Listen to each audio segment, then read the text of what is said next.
Saili. This is Vivek and that's why we are Civic. इस channel पर हम आप लोगों के इंटरटेनमेंट के लिए कुछ पागल, कुछ फनी और कुछ घूमने से रिलेटेड वीडियो लेकर आएंगे। जैसे कि आप देखेंगे कि जब हम माउंट आबू ट्रिप कर रहे थे तो हमने किस कदर पागलपन दिया था।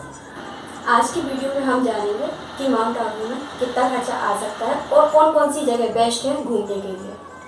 और हमारी वीडियो का मेन एम ये रहेगा आप लोगों को ये पता चले कि किसी जगह घूमना वर्थ इट है या नहीं। एक्चुअली क्या होता है, किसी घूमने वाली जगह पर बहुत सारी जगह होती हैं जिन्हें हम घूम सकते हैं, लेकिन कुछ जगह ऐसी होती हैं जहाँ घूमने में ज़्यादा मज़ा नहीं आता है और ऐसा लगता है यहाँ आप क्यों आए। क्योंकि किसी भी प्लेस पर घूमने वाली जगह तो बहुत होती हैं, जिनमें से कुछ फेमस होती हैं और कुछ नहीं। और जो जगह फेमस होती हैं उनमें से कुछ जगह तो वर्थ इट होती हैं कि उन्हें घूमने में मज़ा आ जाता है, लेकिन किसी किसी फेमस जगह को देखकर ऐसा लगता है कि यहाँ आना टाइम वेस्ट करना था। तो इस वीडियो में बाकी सारी चीज़ों के साथ आप ये भी जानेंगे कि कहाँ घूमना सही रहेगा और आप कौन कौन सी विजिटिंग प्लेस स्किप कर सकते हैं।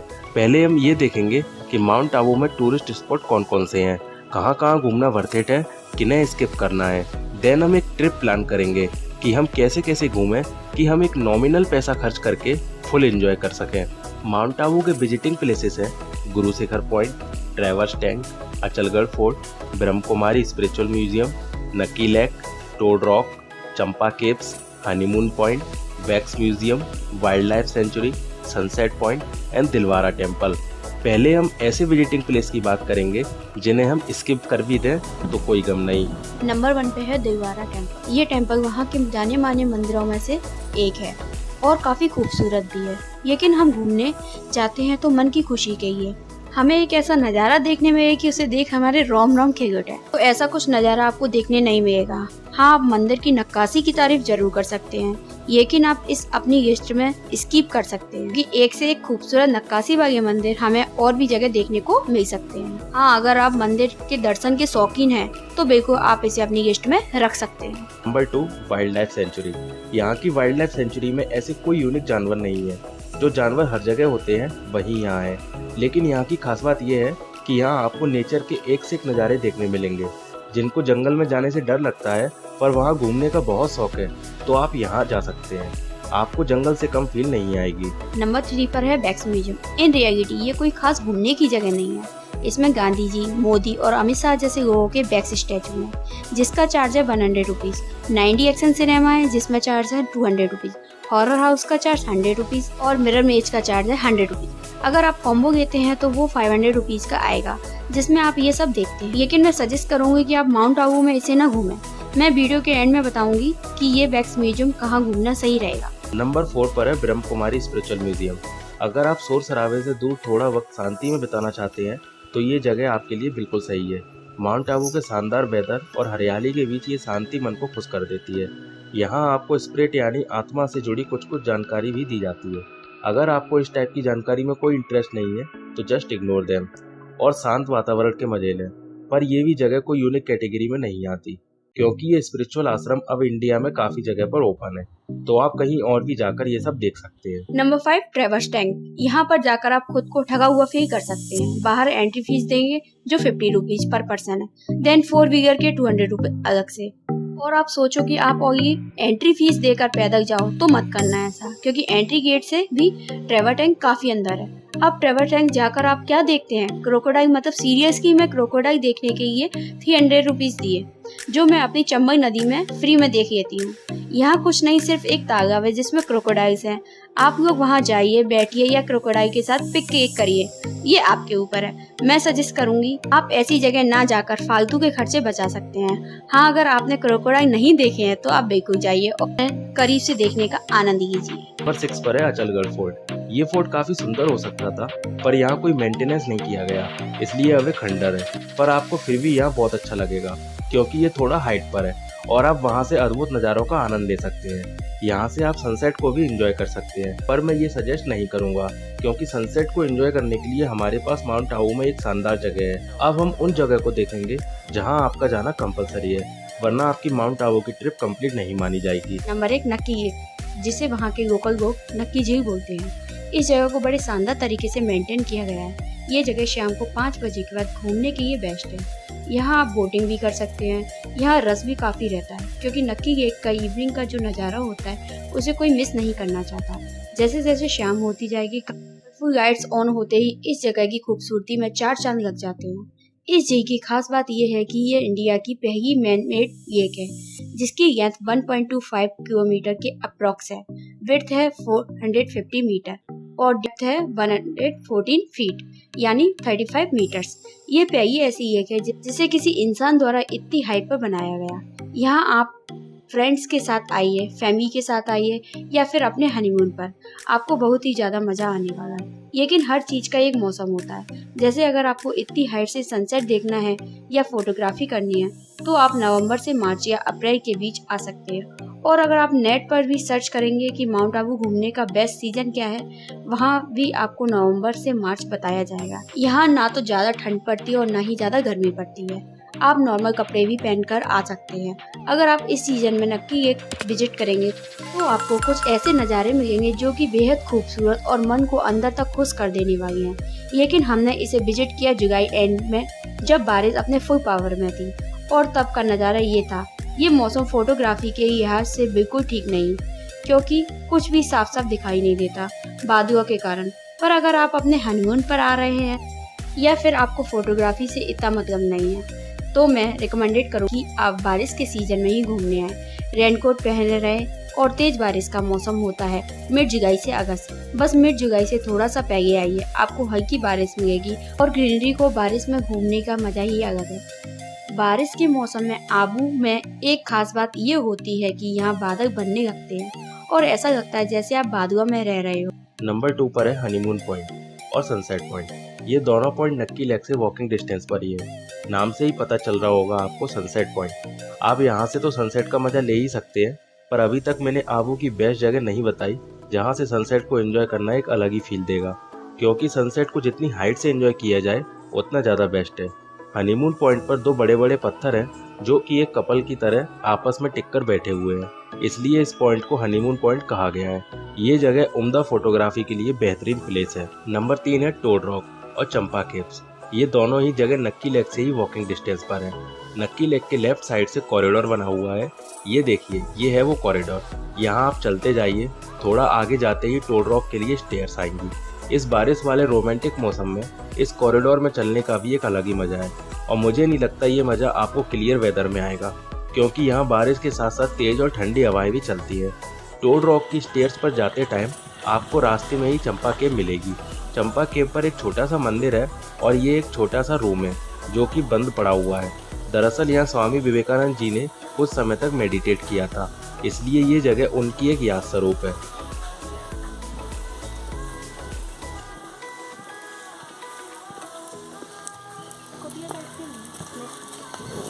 उसी कुटिया में बैठ के वो तपस्या करते हैं। फिर और स्टेयर्स चलते हैं। 15 से 20 मिनट बाद आप टोड रॉक पर होंगे। टोड रॉक पर एक बहुत ही विशाल पत्थर है जो कि मेढक की शेप का है। ये है टोड रॉक, जो कि फॉग की वजह से बिल्कुल भी नहीं। ये पता नहीं पागल क्या कर रही है। आप देख पा रहे होंगे ये पत्थर, इतना अलग तरह का मौसम मैंने आज तक नहीं देखा। बारिश तो हल्की हल्की थी क्योंकि बड़ी बड़ी बूंदें और तेज बारिश को रोमांटिक नहीं कहा जा सकता। बारिश तो मस्त हल्की थी, पर बादल और धुंध इतनी ज्यादा थी कि कुछ भी साफ नहीं दिख रहा था। वैसे टोड रॉक की हाइट तक पहुंचने के बाद वहां से नक्की लेक साफ दिखती है और आप उसके आसपास का एरिया क्लियरली देख सकते हैं। लेकिन अभी इस मौसम में टोड रॉक खुद क्लियर नहीं दिख रहा, तो नक्की लेक तो क्या ही दिखेगी। लेकिन फिर मैं वही बात कहूँगा, अगर जन्नत फील करनी है कि मन अंदर तक खुशी से भर जाए तो बस यही मौसम है। हाँ, अगर आप घूमते टाइम शानदार फोटोग्राफी का शौक रखते हैं तो क्लियर वेदर में ही आए। नंबर 4 गुरु शिखर पॉइंट। ये माउंट आबू की सबसे शानदार जगह। ये माउंट आबू का हाईएस्ट पॉइंट है, इसके ऊपर कुछ भी नहीं और यहाँ पहुंचकर आप पूरा माउंट आबू देख सकते हैं अगर मौसम क्लियर है तो, जो कि इस वीडियो में नहीं दिखेगा।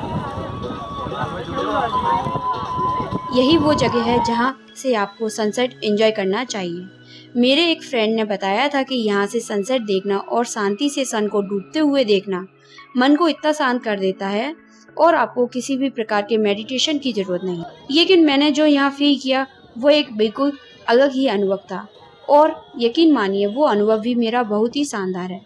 हाईएस्ट पॉइंट तक पहुँचने के बाद थोड़ी दूर तक दिखने के बाद बादलों की वजह से कुछ नहीं दिख रहा है।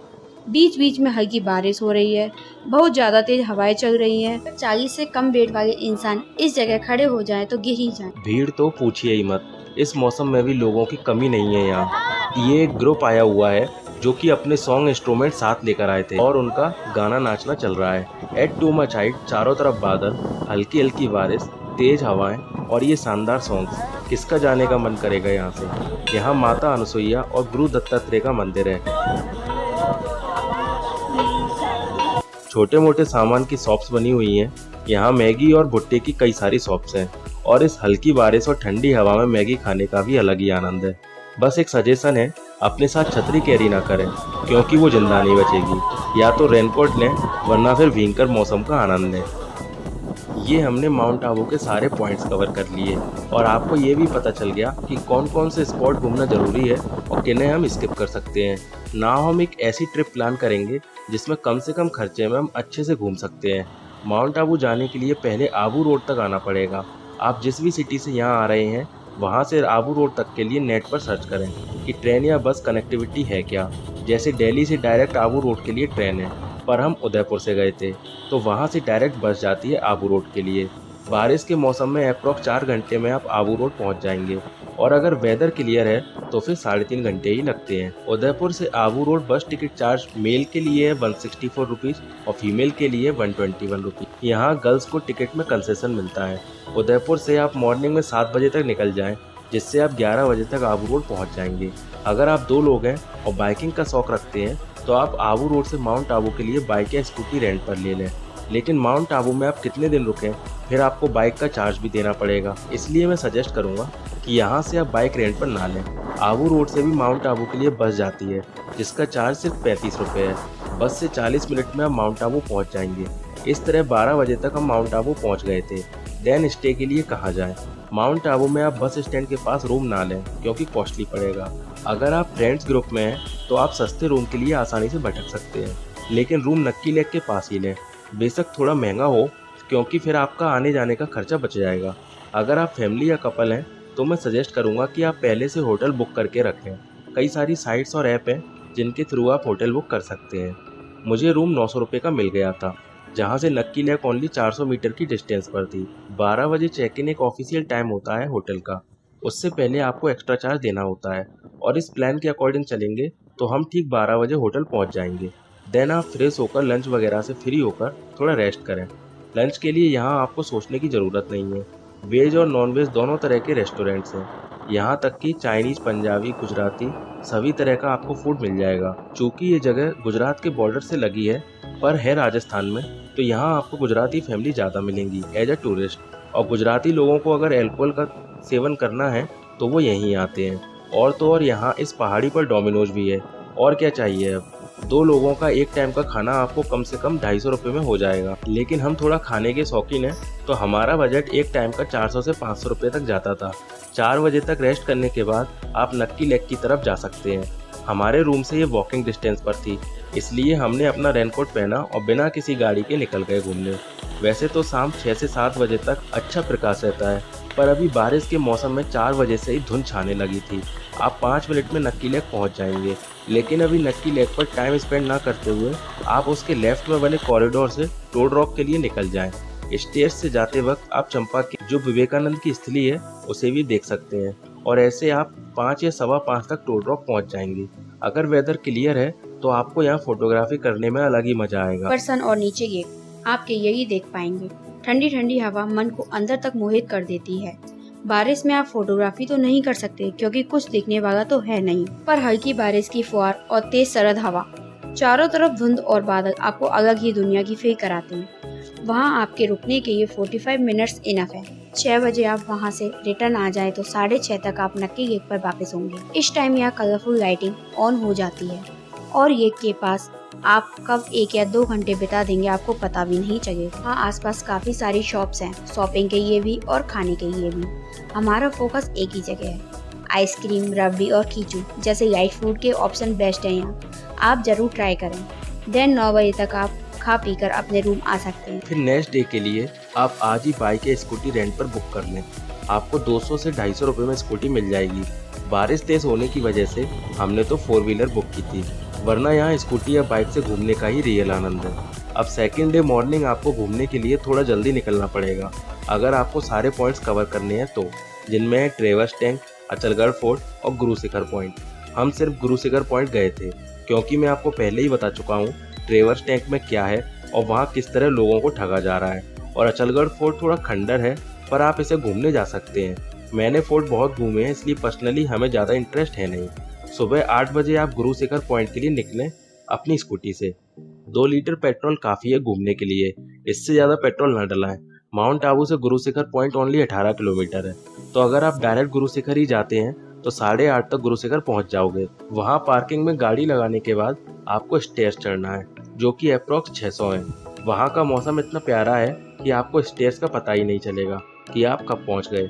ज़्यादा से ज़्यादा 9:30 बजे तक आप उस हाईएस्ट पॉइंट पर होंगे जिसके लिए आप माउंट आबू आए थे, और वहाँ से इस नेचर की खूबसूरती देखने लायक है। जस्ट आप वहाँ जाकर उस खूबसूरती को फील कर सकते हैं। अगर आप ऐसी जगह लाइट म्यूजिक सुनने के शौकीन हैं तो अपने साथ कोई डिवाइस जरूर कैरी करें। यहाँ आप आराम से 12 बजे तक रुककर फोटोग्राफी और खूबसूरती का आनंद ले सकते हैं। यहाँ स्टेयर से रिटर्न होते वक्त आप चाय और मैगी का लुत्फ जरूर उठाएं, क्योंकि ठंडी जगह पर चाय और मैगी ना लेना उस जगह के साथ बेईमानी करने जैसा है। अब आप अपनी स्कूटी से रिटर्न आते वक्त चाहे तो अचलगढ़ फोर्ट जा सकते हैं। अगर आप वहाँ जाते हैं तो भी आप 4 बजे तक माउंट आबू वापस आ जाएंगे, और अगर नहीं जाते तो 1 बजे तक आ जाएंगे। 1 बजे वापस आते टाइम आप दिलवारा टेम्पल जरूर घूमें। जैन धर्म के लोग यहाँ कभी भी आ सकते हैं, लेकिन कोई भी टूरिस्ट अगर इसे घूमना चाहता है तो उनके लिए घूमने की टाइमिंग दोपहर 12 बजे से शाम 5 बजे तक है। आप ट्रेवर्स टैंक और अचलगढ़ फोर्ट बिल्कुल स्किप कर दें, पर आप इसे जरूर घूमें। ये भी ताजमहल की तरह मार्बल से बना हुआ है और इसकी खूबसूरती देखने लायक है। अगर आप हिस्ट्री जानना चाहते हैं तो आप गूगल सर्च करके पढ़ सकते हैं। देन आप 2:30 बजे तक प्रॉपर माउंट आबू लौट आएंगे और यहाँ आकर लंच करें। देन स्कूटी से हनीमून पॉइंट और सनसेट पॉइंट घूमने निकल जाएं, वो भी नक्की लेक के पास ही है। और ऐसे आप शाम 6 बजे तक आराम से सब कुछ घूम सकते हैं। अब स्कूटी या बाइक देने के बाद या तो आप इवनिंग में ही रिटर्न हो सकते हैं आबू रोड के लिए, पर मेरा सजेशन है ये शाम सिर्फ आप नक्की लेक पर गुजारें, खाएं पिएं और नेक्स्ट मॉर्निंग आप बस से वापस आबू रोड आ जाएं। अगर बारिश बहुत ज़्यादा है और बस आपको राइट ऑप्शन नहीं लग रहा तो काफ़ी सारी गाड़ी जो टूरिस्ट लेकर आती हैं उन्हें नीचे जाना होता है। अगर आप बस स्टैंड साइड जाएंगे तो आपको वो गाड़ी वाले मिल जाएंगे और वो आपको 400 से 500 रुपये में आबू रोड छोड़ देंगे। मॉर्निंग में जब आप माउंट आबू से आबू रोड आएंगे बारिश के मौसम में, तो नीचे आते वक्त आपको अलग से क्लियर दिखेगा कि कैसे माउंट आबू को बादलों ने आधे से ज़्यादा ढक रखा है। ऐसा लग रहा है सिटी के सारे क्लाउड्स यहीं इकट्ठे हो गए हैं। अब हम कैलकुलेट कर लेते हैं कि कितना खर्चा हुआ। उदयपुर टू आबू रोड बस का हुआ 290, आबू रोड से माउंट आबू का हुआ 70 रुपीज़। देन 2 दिन के लिए होटल तो उसका हो गया अप्रॉक्स 2000। 2 दिन सुबह शाम खाने का, एक टाइम का हम 400 रुपये ले लेते हैं तो होगा 1600। स्कूटी का 250 और पेट्रोल का 200। और अगर 4 व्हीलर से आबू रोड रिटर्न आते हैं तो 500 रुपये उसके, और फिर वापस उदयपुर 290 उसका हुआ। देन टोटल हुआ 50 to 100 रुपीज़। मतलब कि 2 लोग बहुत अच्छे से 5500 रुपये में उदयपुर से माउंट आबू की ट्रिप कर सकते हैं और अपने साथ कुछ खूबसूरत और प्यारी यादों को संजो के ले जा सकते हैं। उम्मीद है हमारे द्वारा दी गई ये इन्फॉर्मेशन आप लोगों के लिए यूजफुल रहेगी। वीडियो अच्छी लगी हो तो इसे लाइक, शेयर और सब्सक्राइब जरूर करें। मिलते हैं फिर नेक्स्ट ट्रिप की वीडियो के साथ आफ्टर सिविक में। आपका दिन शुभ हो।